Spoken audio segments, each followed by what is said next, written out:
Dalam hadis yang pertama ini adalah satu pesanan yang dibuat oleh satu orang sahabat, nama dia Amr ibn As radhiyallahu anhu. Pesan dia yang pertama tu, seperti mana kita baca ni, yang pertama dia berpesan tentang timbunan pasir. Maknanya bila selesai perkebumian ni, maknanya bila tanam, ratakan kuburanku.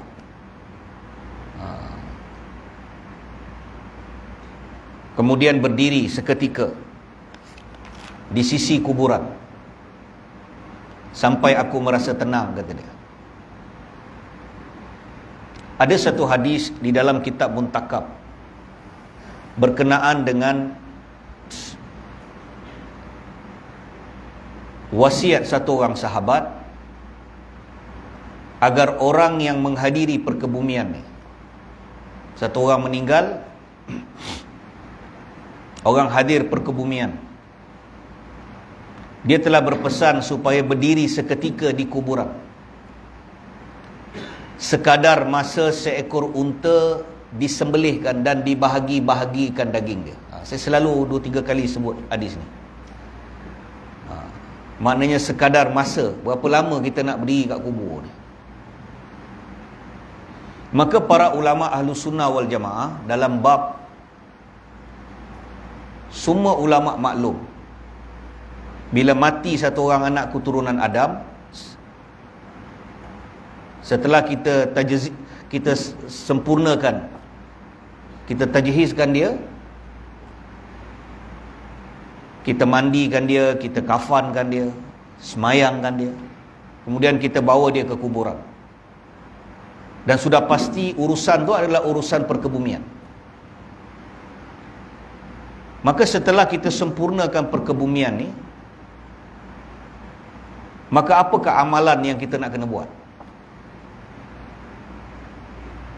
Kalau kita berdasarkan wasiat ni, sekadar berdiri je dan doakan pengampunan. Dia amalan dia infradi, sendiri-sendiri pun boleh buat, kan? Tetapi para ahlu sunnah, ulama ahlu sunnah wal jamaah, dan telah menjadi amalan umat ini. Jadi bila kita setelah kebumikan jenazah, akan ada orang yang baca talqin. Ini amalan yang telah diamalkan ratusan tahun.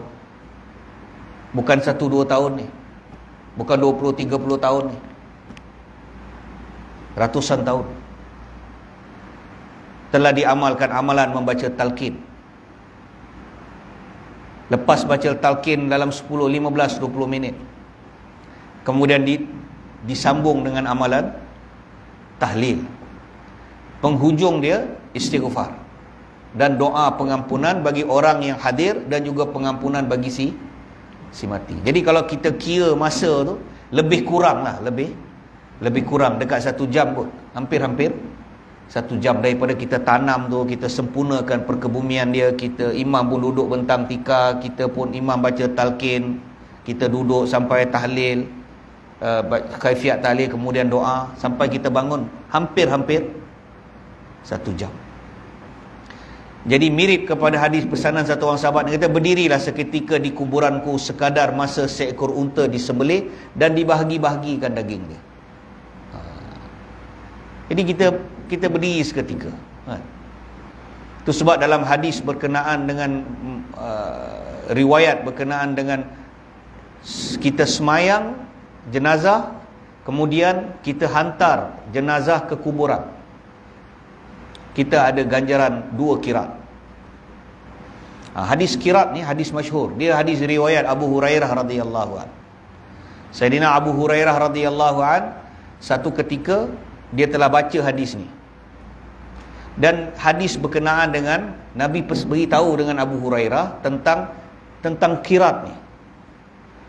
Nabi kata, kata Abu Hurairah, Nabi sallallahu alaihi wasallam telah bersabda, barang siapa yang solat jenazah, orang meninggal, kita hadir ziarah jenazah, kemudian kita solat jenazah tu, maka kita akan dapat ganjaran 1 kirat. Habis semayang, kita pun angkut jenazah, kita pun ikut jenazah tu, sampai ke tanah perkuburan, sampai habis majlis tu, sampai dikebumikan, sempurna perkuburan. Kita pulang, kita dapat lagi satu qirat. Jadi mana kita dapat dua qirat. Dan kata Abu Hurairah, aku telah bertanya dengan Nabi, berapa besar ganjaran qirat ni? Satu qirat ni berapa besar? Nabi kata satu qirat itu menyamai ganjaran sebesar gunung Uhud. Uhud ni gunung, tuan-tuan. Dia bukan bukit, dia jabal, dia gunung. Jadi bila Abu Hurairah sebut hadis ni, Abdullah ibnu Umar radhiyallahu anhu, ada satu orang sahabat nama dia Abdullah ibnu Umar. Bila dia dengar hadis ni, dia telah tegur Abu Hurairah. Dia kata dengan satu benda dia tegur. Dia kata, wahai Abu Hurairah, berhati-hatilah bila kau riwayatkan satu. Berhati-hatilah, dia tegur Abu Hurairah. Abdullah ibnu Umar ni, tuan-tuan, dia anak Sayyidina Umar radhiyallahu. Dia pun riwayat hadis hampir 2000 lebih kurang. Sayyidina Abu Hurairah dia riwayatkan hadis 5, kalau tak silap saya, Imam Ibnu Jauzi rahmatullah alaih dalam kitab bernama Talqih meriwayatkan bahawa Abu Hurairah telah meriwayatkan hadis sebanyak 5374 hadis. 5374. Dia periwayat hadis yang paling banyak. Tapi yang pelik Abu Hurairah ni, dia masuk Islam 4 tahun dia sebelum Nabi meninggal. Sebelum Nabi wafat. 4 tahun dia datang Madinah, 4 tahun sebelum Nabi wafat dia datang Madinah. Dia duduk dengan Nabi 4 tahun saja. Tapi dia telah riwayatkan 5374 hadis. Periwayat hadis yang paling terbanyak, kata Imam Ibnu Jauzi di dalam kitab dia Talqih. Jadi bila Abu Hurairah baca hadis tu, beritahu dia telah ditegur oleh Abdullah ibnu Umar. Kalau hari ni react. Tahu? Tapi react orang kita dengan react sahabat tak sama. React kita ni react biadab. Tahu react ni. Kalau ustaz tu mengajar kan ada tukang apa? Ni recording. Kita pun nak react ustaz tu. Tapi react kita tu sebenarnya lebih nak menjatuhkan kredibiliti orang. Dia bukan react apa kan. Tapi react sahabat ni bila Abdullah ibn Umar radhiyallahu anhu dia tegur, maka Sayyidina Abu Hurairah ni bila dia dengar tu dia sentap lah, dia pun jadi akhirnya dia telah beritahu dengan Ibnu Umar. Dia kata, mari kita pergi jumpa Aisyah radhiyallahu anha. Bila jumpa Aisyah radhiyallahu anha, Sayyidina Abu Hurairah kata, wahai ummahatul mukminin, beritahu kepada kami hadis riwayat qirat. Jadi Aisyah radhiyallahu riwayatkan, Aisyah kata apa yang Abu Hurairah beritahu itu tu betul. Maka Abu Hurairah beritahu, aku ni, kata dia, masuk Islam, datang ke Madinah, duduk dengan Nabi 4 tahun je. Orang-orang Muhajirin, dia ada modal meniaga di pasar. Orang-orang Ansar, mereka adalah pekebun kecil. Dia ada kebun tamar.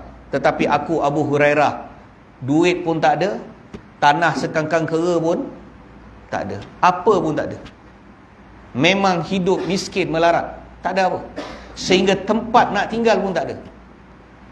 Aku duduk di dalam masjid Nabi, menumpang di satu sudut masjid yang nama tempat tu Sufah, satu lantai yang ditinggikan dalam masjid Nabi.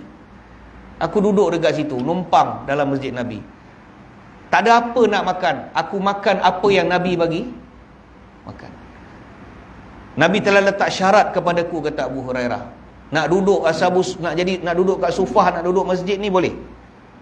Tapi syarat dia tak boleh meminta. Tak boleh minta-minta. Hatta nak beritahu kelaparan dengan orang pun Nabi tak benarkan. Duduk kat masjid, semayang. Lepas semayang, kita kecek ke orang, Syekh, ada RM2 tak? Betul tak? Kita semayang ni, Lepas semayang, kita pun tengok ada satu orang sahabat datang nampak macam okey sikit. Lepas semayang kata, kita pun bising kata, Syekh, ada RM2. Anak dah tak makan dah pada pagi tadi. Nabi tak bagi. Nabi tak bagi meminta. Nabi larang minta-minta. Nabi kata nak duduk di sofa boleh, tapi tahan diri kalian daripada meminta. Maknanya apa yang Nabi bagi, makanan yang keluar daripada rumah Nabi untuk ashabu sufa, ada makan, tak ada duduk diam. Minumlah air. Kalau ada buah tamar tu makan lah. Namun nak pergi minta-minta, Nabi tak. Abu Hurairah kata, begitulah aku hidup. Sehingga bila ada saja orang datang bagi hadiah dekat Nabi, hadiah makanan dan sebagainya, Nabi akan terus benda tu dibagi pada ashabu sufah. Ada lebih kurang 70-80 orang duduk dalam masjid Nabi, macam Abu Hurairah. Salah seorang daripada Abu Hurairah. Jadi kata Abu Hurairah, disebabkan aku ni tak ada kerja, kebun pun tak ada, peniaga pun tak ada, jadi kerja aku ni memang duduk dekat masjid. Tiba-tiba nampak Nabi keluar daripada rumah. Kalau Nabi keluar, aku akan membontoti Nabi sallallahu alaihi, dan akulah antara sahabat yang paling banyak masa aku secara peribadi dengan Nabi sallallahu alaihi, duduk dengan Nabi. Dikala orang-orang muhajirin sibuk di pasar, orang-orang ansar sibuk di kebun mereka, maka aku, Abu Hurairah, duduk bersama Nabi sallallahu alaihi wasallam dan mengambil semua hadis-hadis yang Nabi beritahu. Jadi ada hadis-hadis yang Nabi beritahu aku seorang. Dan salah satu hadis yang Nabi beritahu kepada aku adalah hadis berkenaan dengan qiraat. Mana barang siapa yang semayang tu, jenazah dia dapat satu qiraat. Ikut jenazah pergi kubur sampai habis, dapat dua qiraat. Itu sebabnya kalau ada orang meninggal, ada majlis kenduri, kita dahulukan yang meninggal. Kalau boleh paling baik kita ikut sampai pergi kubur. Tapi kalau tak dapat tu nak buat macam mana? Tapi sekurang-kurang dapatlah satu qiraat. Jadi dalam hadis berkenaan dalam amanat yang dipesan oleh Amr bin Al-As ni, iaitu berdirilah seketika di kuburan aku ni. Jadi kita pun kata Amr suruh kita berdiri tenang, yang lain berdiri je lah. Sebab yang mati itu adalah Amr. Yang mati itu adalah Amr bin As radhiyallahu, ujung dia tu ada radhiyallahu an. Allah telah redha dia. Tapi kalau kita mati, hujung kita tak ada radhiyallahu an.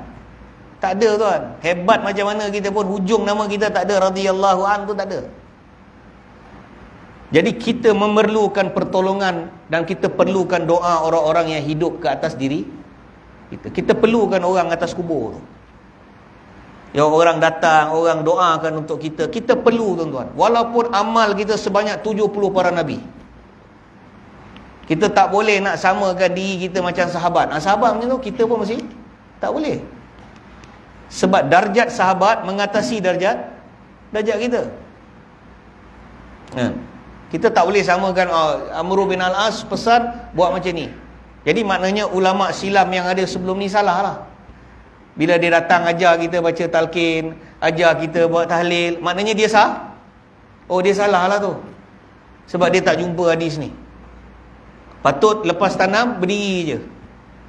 Berdiri je. Selepas setengah jam masing-masing balik. Tuan-tuan ingat kalau kita berdiri kat kubur tu tuan-tuan, kalau kita suruh semua orang ni lepas kubur tu, okey, masing-masing berdiri, kita nak amal hadis ni, setengah jam semua berdiri, tuan-tuan ingat apa kita buat? Kita akan keluar benda hitam daripada poket kita tu. Kita akan keluar benda hitam yang kita tak boleh tinggal tu. Yang dalam jamban pun kita buat masuk. Kadang-kadang dalam jamban pun sampai buang air pun yo tuan. Ni musibah dia ni. Yang hitam ni, yang ada casing ni. Kadang kita dalam jamban buang air pun baca. Jadi kalau kita suruh semua orang lepas kubur, ulama kata okey, semua lepas kubur ni semua pergi tanam, lepas tu semua berdiri setengah jam. Agak-agak pun semua orang dengan imam-imam masjid pun keluar WhatsApp. Mam, kek mana? Kek kubur. Ni tengah tunggu nak habis setengah jam diri ni. Lepas ni nak bayar apa? Nak mana? NKI.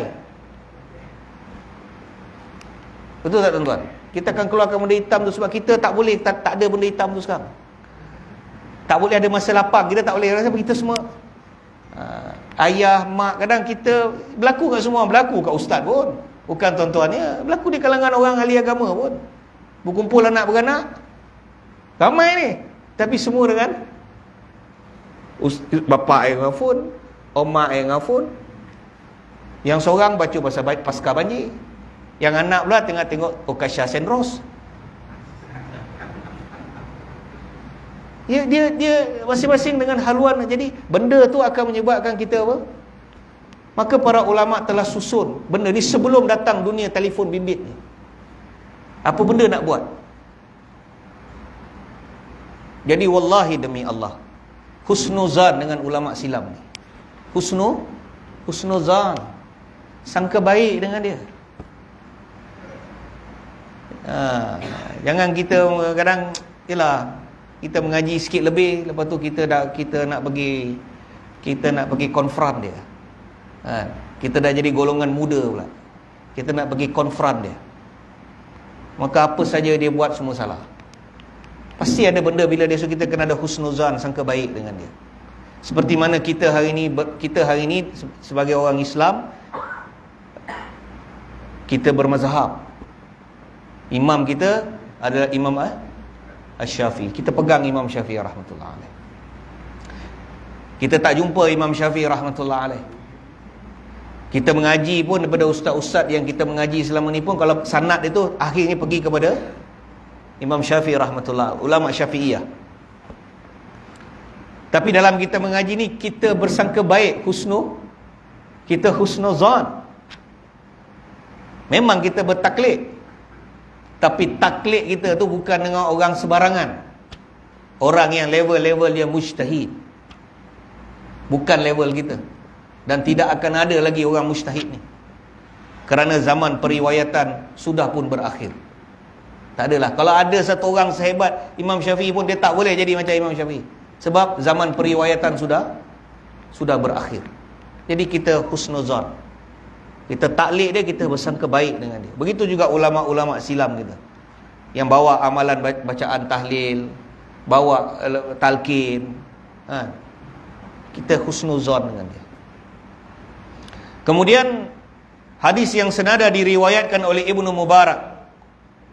Ada satu hadis yang diriwayatkan oleh Ibnu Mubarak dari Yazid bin Abu Habib, dari Abdul Rahman bin Syamasah, bahawa ia telah berkata, Amar ibnu Azhar radhiyallahu berpesan, jika aku nanti mati. Dia kata, dalam kitab ni kata, jika aku nanti mati, dia kata, kencangkanlah kainku. Dia kata, kencangkan kainku. Maknanya kalau ikat kain kafan tu, kukuhkan dia. Ikat tu apa? Bagi ketak, ikat betul-betul. Dia kata, kerana aku akan bertengkar, kata dia. Ikat betul-betul sebab aku akan bertengkar. Yang macam orang silat, tuan-tuan. Orang silat kalau kain dia melondeh macam mana? Dia mesti apa?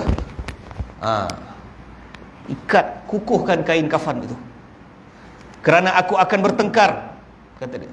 Kemudian timbunilah kuburku dengan pasir secara rata, tetapi kupohon sebelah kanan itu lebih tebal daripada sebelah kirinya. Maknanya tanah kubur tu, dia belah kanan tu sikit apa? Naik.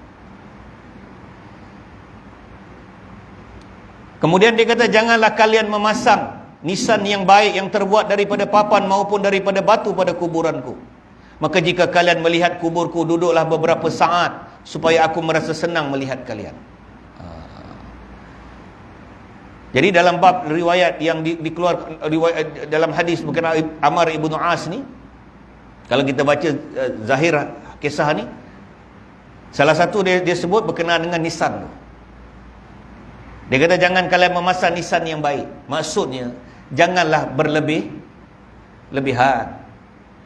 Kubur ni tuan-tuan, langsung tak ada batu nisan pun tak boleh. Betul kan? Langsung tak ada pun tak boleh. Terlebih pun tak boleh.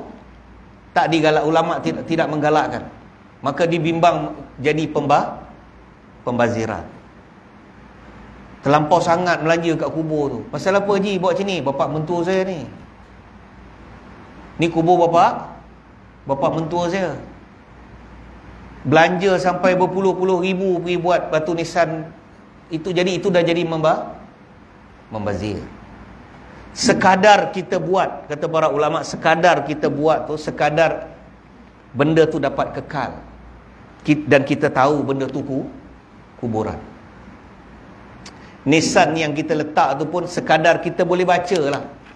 Kalau dalam ramai-ramai kan? Kalau sekarang saya tak pasti, tapi kalau saya tak silap sekarang di Ainsdale, dia tanah perkuburan, apa disebut Ainsdale kan? Ainsdale. Macam mana sebut Tusa Bona lah sebut dia. Letaklah kan Taman Fatimah ke apa, senang situ. Ainsdale semua dah. Tanah perkuburan tu dia letak. Jadi kalau saya tak silap sekarang ni tak ada lagi apa, dia tak bagi orang suka-suka buat apa. Mungkin dia dah standardkan. Baguslah. Mungkin dia dah standardkan benda tu. Kalau di Selangor dia pakai nombor siri. Dia pakai nombor siri. Kalau saya tak silap di Puchong, di Kinrara. Dia tanah perkuburan tu ada apa? Kalau saya tak silap lah, ada tempat tu dia ada nombor siri. Jadi ada nombor. Tapi kalau kita di sini, tetap kita kena pakai batu nisan ni ada nama tu. Takut lepas berpuluh-puluh tahun waris kita ataupun zuriat keturunan kita datang, tak tahu nak cari tu, dia mesti cari apa? Kat mana kubur, dia cari nama dia. Kubur tu kat bawah pokok besar tu, kata. Bawah pokok besar tu banyaklah kubur. Yang mana satu mak? Engkau carilah nama tu. Cari, oh ada nama. Jadi kalau tak ada nama pun susah. Jadi sebenarnya kita ambil lah jalan pertengahan. Terlalu lebih-lebih buat kubur pun jangan buat. Langsung tak ada pun tak boleh juga. Buatlah, tapi buat sekadar apa? Sekadar yang dibenarkan.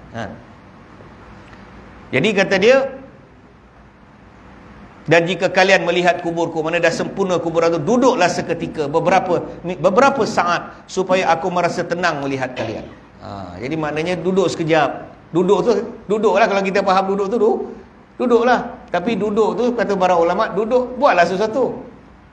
Sekadar masa nak habiskan tempoh tu, ujung dia doa dan istighfar, kan? Jadi duduk seketika. Kemudian jadi dalam bab kuburan ni tuan-tuan, saya teringat satu benda semua sekadar nak merujuk. Minggu lepas saya kuliah kat sini balik besok tu ada orang WhatsApp saya. Orang sini dia WhatsApp dia, tapi dia tak hadir kuliah lah, tapi dia tanya berkenaan dengan minggu yang kita baca tu, berkenaan dengan gangguan syaitan ketika di dalam kuburan. Ketika jenazah dimasuk dalam kuburan tu, ada gangguan syaitan. Jadi dia tanya, dia muskil lah benda tu. Dia kata seperti mana yang dia faham. Dia kata syaitan ni ganggu kita masa kat dunia je. Pasal dia rasa dia keluarkan hadis yang Nabi beritahu, apabila mati anak keturunan Adam, maka terputuslah segala amal dia. Yang tinggal adalah ilmu yang bermanfaat. Hadis tu kan, ilmu yang bermanfaat, ilmu yang pernah dia ajarkan masa dia hidup, ilmu yang bermanfaat. Kemudian sedekah jariah dia. Kemudian yang ketiga, doa anak yang soleh. Benda tu berterusan. Jadi dia muskil dekat situ lah. Jadi sebenarnya dia tak ada kaitan. Sebab hadis yang kita baca minggu lepas tu, dia berkenaan dengan ujian di dalam kuburan. Ujian bagi orang yang sedang disoal dalam kuburan. Jadi hadis yang kita baca sebelum ni adalah berkenaan dengan gangguan syaitan. Gangguan syaitan ketika orang itu ketika dia dalam proses disoal oleh dua malaikat Munkar dan Nakir. Jadi yang amalan tu dia bab masa dia hidup. Kan? Masa hidup dia buat amal dan sebagainya, tapi bila mati, orang yang mati sudah tidak boleh berbuat.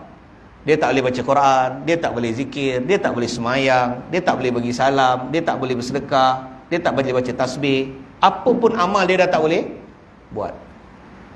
Tapi dia boleh dibantu oleh orang yang hidup ni. Kalau kita kata kita tidak berpegang kepada pandangan orang yang mati tak boleh, orang yang hidup tidak boleh menyampaikan pahala kepada orang yang, kita Ahlussunnah tidak berpegang pada pandangan tu. Ada pandangan tu, dah mati-mati lah. Kau buat tahlil dekat dia pun tak sampai, kau baca Fatihah dia pun tak. Ada pandangan tu, tapi ulama Ahlussunnah tidak berpegang dengan pandangan tu. Tak apalah, siapa nak berpegang dengan pandangan tu, peganglah. Tetapi ulama Ahlussunnah tidak berpegang dengan pandangan tu. Kita berpegang kepada pandangan orang yang hidup, apa saja amal kebaikan yang orang hidup buat, kalau dia niat pahala itu disampaikan kepada orang yang mati, pahala tu sampai. Doa pengampunan sampai, sedekah atas nama orang yang dah mati tu sampai. Sehingga ada sebahagian ulama mengatakan kalau kita semayang 2 rakaat, kita nak semayang 2 rakaat, kita dah solat 2 rakaat, kemudian kita niatkan pahala solat tu diberi kepada orang, pahala tu sampai. Kita nak semayang sunat, saja nak bangun buat semayang sunat. Kita buat puasa, kita buat haji badal, tuan-tuan, haji badal. Kalau kita berpegang kepada pandangan apa pun amal tak boleh, haji badal pun tak sampai. Tapi ulama Ahlussunnah kata kita buat haji dengan atas nama orang yang mati. Kita bayar fidyah orang yang meninggal tak sempat puasa. Kita doa untuk orang yang mati. Jumhur Ahlussunnah wal Jamaah sepakat mengatakan sampai. Kita berpegang pada pandangan umat ni. Majoriti ulama umat ni sampai. Kemudian bab dalil satu bab, tuan-tuan. Tetapi berlaku juga dalam muzakarah dalil ni, berlaku juga mimpi-mimpi para ahlullah. Mimpi dia bukan dalil. Ada orang kata mimpi memang bukan dalil, tetapi mimpi, kata para ulama, mimpi orang saleh, mimpi para ahlullah dia adalah al-mubasyirat. Dia adalah berita gembira yang Allah beri pada umat ni. Mimpi orang soleh, mimpi orang yang bertakwa kepada Allah, mimpi Imam Syafi'i rahmatullah alaih, mimpi Syekh Abdul Qadir Jalani rahmatullah alaih, mimpi orang-orang yang soleh. Nama dia adalah Al-Mubasyirat. Allah beri berita gembira pada orang. Seperti mana mimpi Syekh Bashir bin Ghalib An-Najrani. Syekh Bashir bin Ghalib An-Najrani. Syekh Zakaria, Maulana Zakaria rahmatullah alaih bawa kisah Syekh Bashir bin Ghalib An-Najrani ni. Mimpi dia Maulana Zakaria bawa dalam kitab dia Fadailil Sadaqah, tentang Syekh Bashir bin Ghalib An-Najrani mimpi 2 tahun selepas kematian Rabiyatul Adawiyah. Kita biasa dengar kan, para ahlullah, satu wanita yang jadi ahlullah ni, Rabiyatul Adawiyah.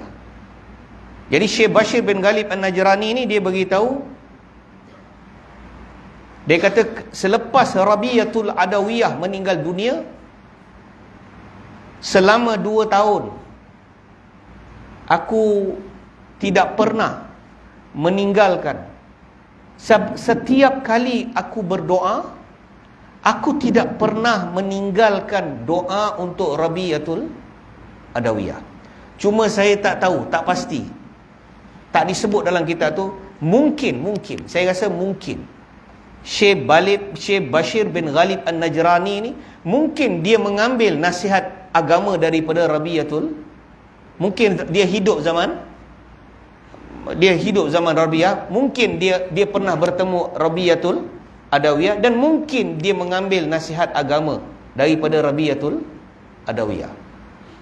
Jadi dia kata dia berdoa selama 2 tahun tu, saban hari setiap kali dia berdoa, dia tak pernah lupa untuk doakan Rabi'atul Adawiyah.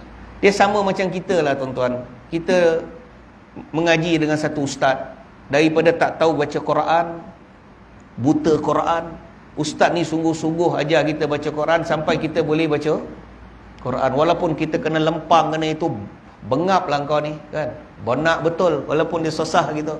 Masa kita kecil lah dah tu saya rasa dia tak pukul lah. Tapi kalau masa kecil tu dia susah kita, 2 kali susah, 3 kali susah, sampai daripada tak boleh baca Quran tu boleh baca Quran. Besar tak jasa dia tuan? Besar jasa dia. Jadi kita pun asbab dia ni, kita jadi orang yang hebat dalam agama ni, sampai ada ijazah, sampai jadi PhD, ada doktor. Asal kita ni tak tahu baca Quran.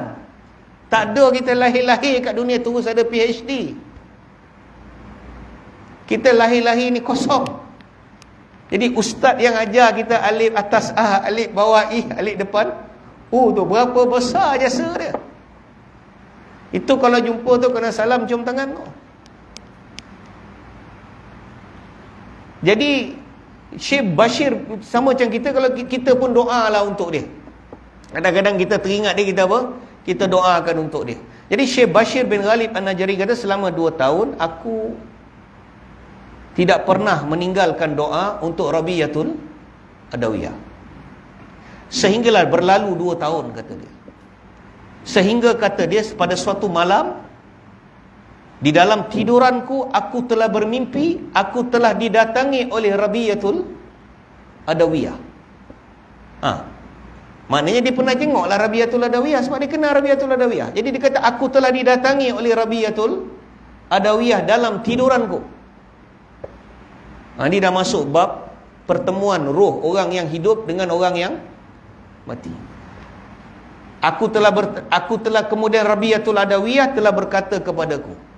Dia kata, wahai Bashir, hadiah yang saban hari kau hantar kepadaku telah selamat aku terima. Maka aku bertanya kepada Rabi'atul Adawiyah, bagaimana kau tahu hadiah tu?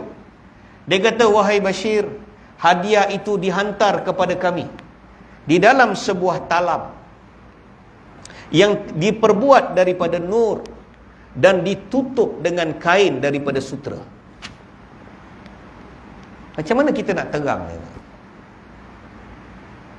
Oh, itu bukan dalil Ustaz, itu bukan hadis. Ya betul, itu bukan hadis. Itu mimpi Syekh Bashir bin Ghalib An-Najrani.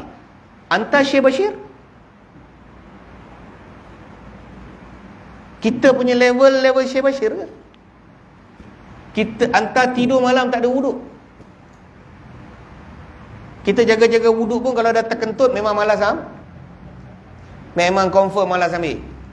Dah ambil tadi lepas isyak, lepas tu dekat-dekat nak tidur naik atas katil, terkentut. Agak-agak turun tak ambil wuduk. Tak adalah. Allahumma bismika mutu wa ahya. Memang kita tidur boleh. Tapi Syekh Bashir bin Ghalib An-Najrani kata, bila Rabi'atul Adawiyah berkata kepadaku bahawa doa yang kau doakan kepadaku wahai Bashir telah selamat aku terima di dalam satu bekas yang diperbuat daripada nur dan ditutup dengan kain sutera. Dibawa oleh para malaikat dan dikatakan kepada kami, wahai Rabi'ah, dan ini daripada Bashir bin Ghalib An-Najrani. Jadi macam mana kita nak faham tuan? Jadi perkara-perkara ni semua dia berkaitan dengan alam.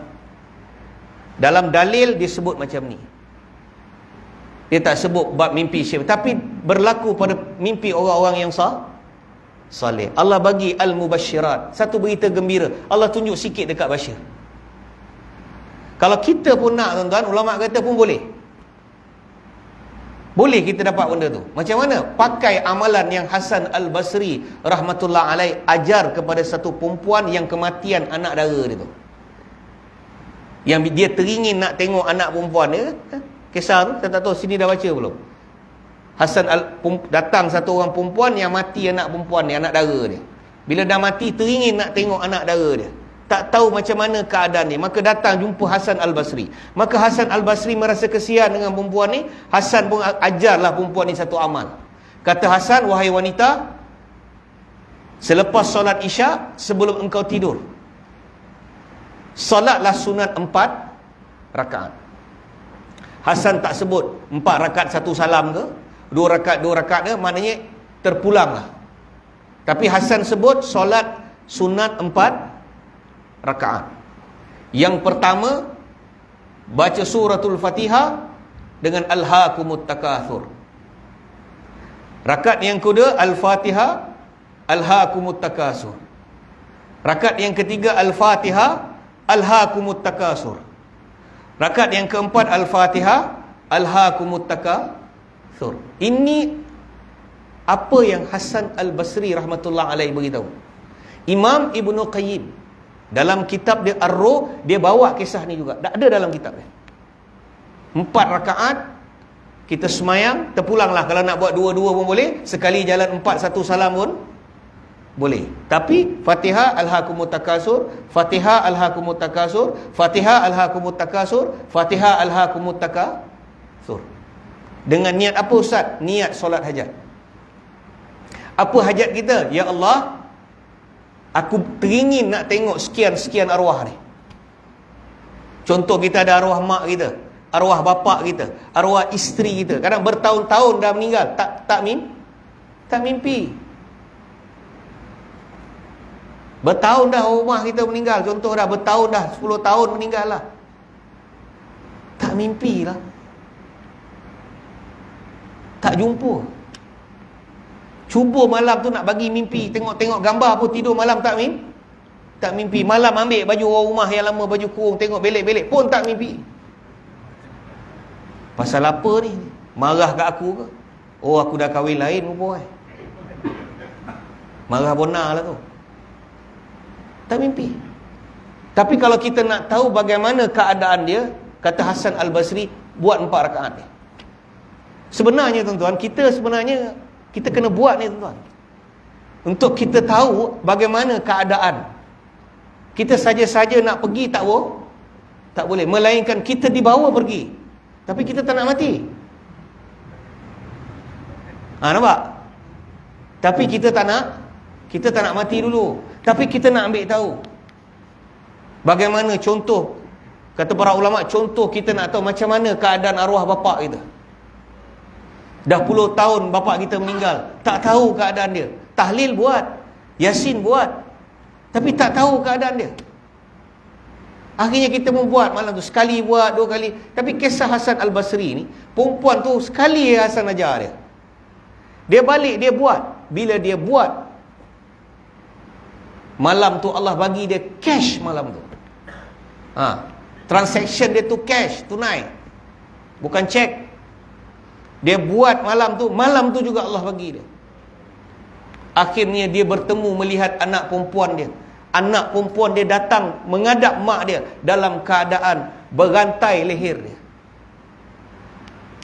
Leher berantai, kedua-dua tangan berantai, kaki dia berantai, anak dara berantai. Koyak rabak pakaian dia. Maka bila dia lihat anak dia, meraung dia, terbangun dia daripada mimpi. Maka anak dia kata, mak dia tanya, kenapa keadaan kau ni? Dia kata, wahai mak, aku tahu mak akan sedih melihat aku dalam keadaan begini. Tapi mak, beginilah keadaan aku ni, kerana dosa-dosa yang aku buat yang mak tak tahu.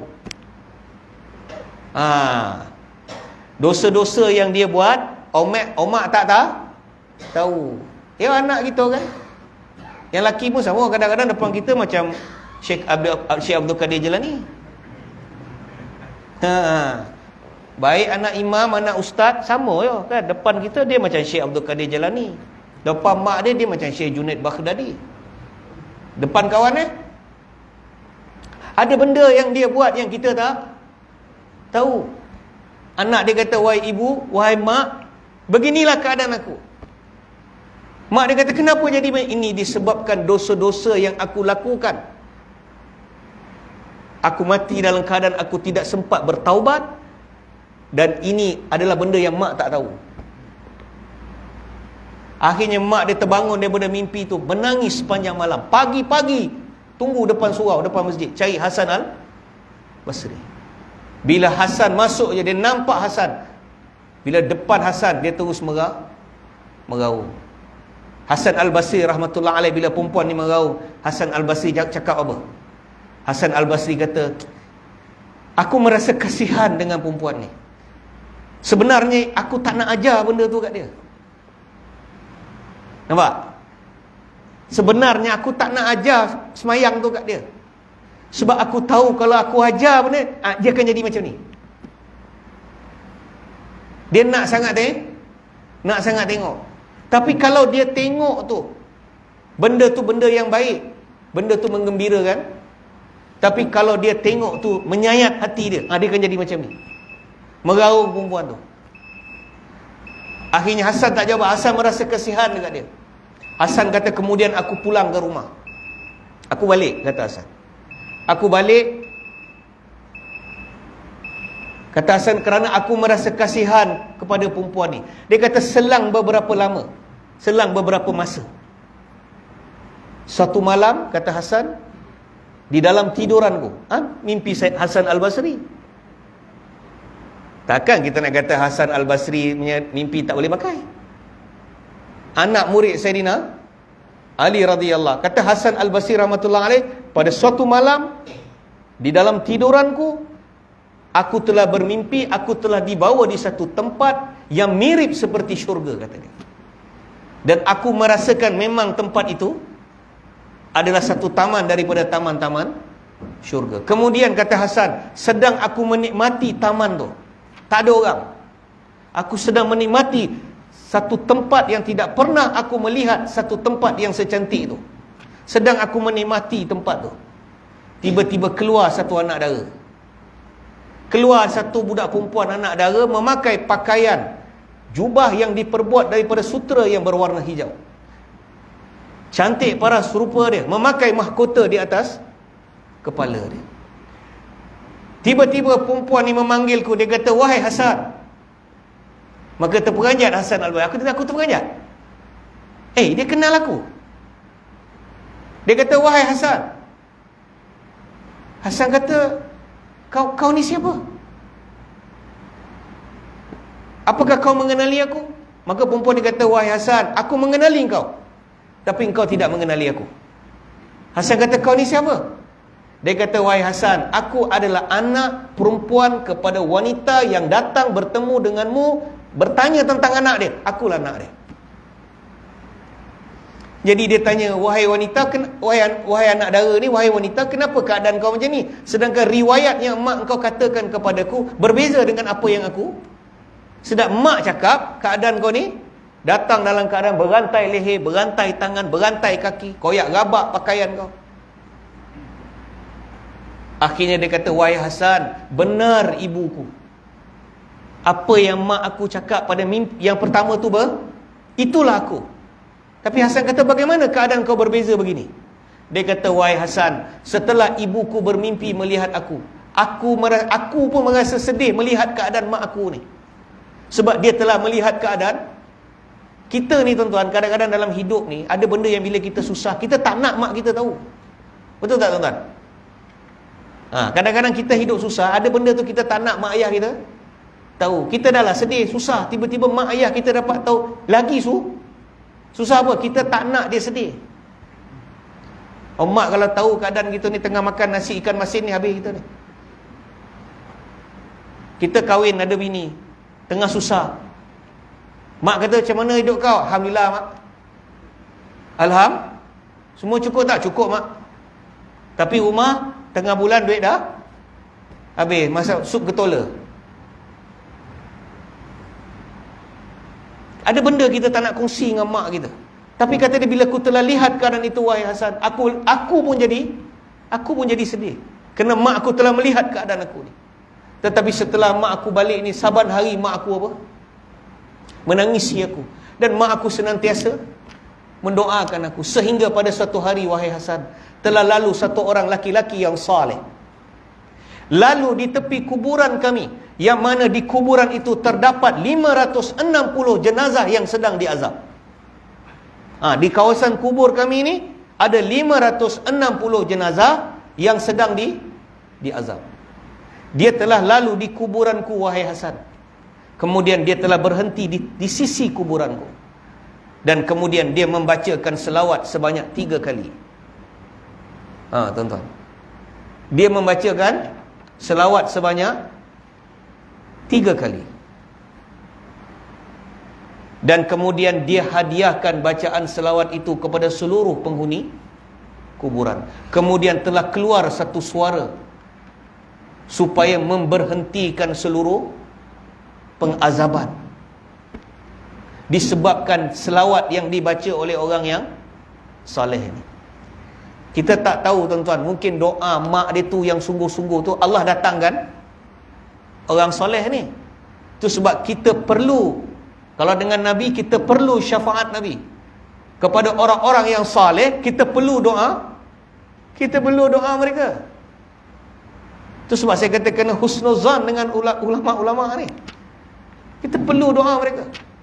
Jadi dengan 3 kali selawat Hasan, diberhentikan azab itu dan ditanggalkan rantai-rantaiku dan aku ditukarkan pakaianku. Jadi ini adalah mimpi Hasan al-Basri rahmatullah alaih, anak murid kesayangan Sayyidina Ali ibni Abi Talib radhiyallahu anhu. Jadi dalam bab dalil tuan-tuan, dia lain. Dalam bab qasas, mimpi para ahlullah, dia bab yang lain. Jadi ahlu sunnah, kita berpegang kepada dalil, kita juga berpegang kepada qasas, mimpi para ahlullah. Itu sebab kita berpegang pada pandangan apa saja kita buat, sedekah, baca doa, selawat, benda baik, tahlil, kita niat supaya pahala itu sampai pada arwah ni sampai. Dan kalau kita nak jumpa, buatlah yang 4 rakaat tu. Teringin, tapi hatimu kuat. Nak buat tu hati kena kering. Hati kena, orang kata hati apa? Hati kering kan? Hati kena kering. Sebab kita tak tahu bagaimana keadaan tu. Takut nanti kita apa? Satu hari, 2 seminggu monyok je. Tapi kalau kita lihat keadaan tu baik, sebab ulama kata ada baik. Kalau kita tengok keadaan arwah bapa kita tu baik, alhamdulillah. Dia datang dengan jubah dia cantik, bersih, smart, kemas. Macam Haji Maknur lah, smart baju budaya. Smart, dia datang, wangi, kita tahu dia oh ayah baik lah. Tapi kalau dia datang, arwah mak kita datang koyak rabak kain kafannya, maknanya apa? Dia dalam salah. Jadi kita nak tolong.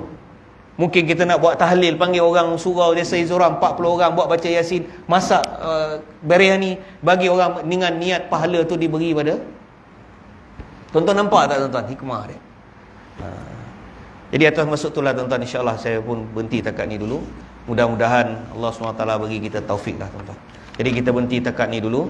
Insya-Allah kita sambung pada minggu yang akan datang insya-Allah.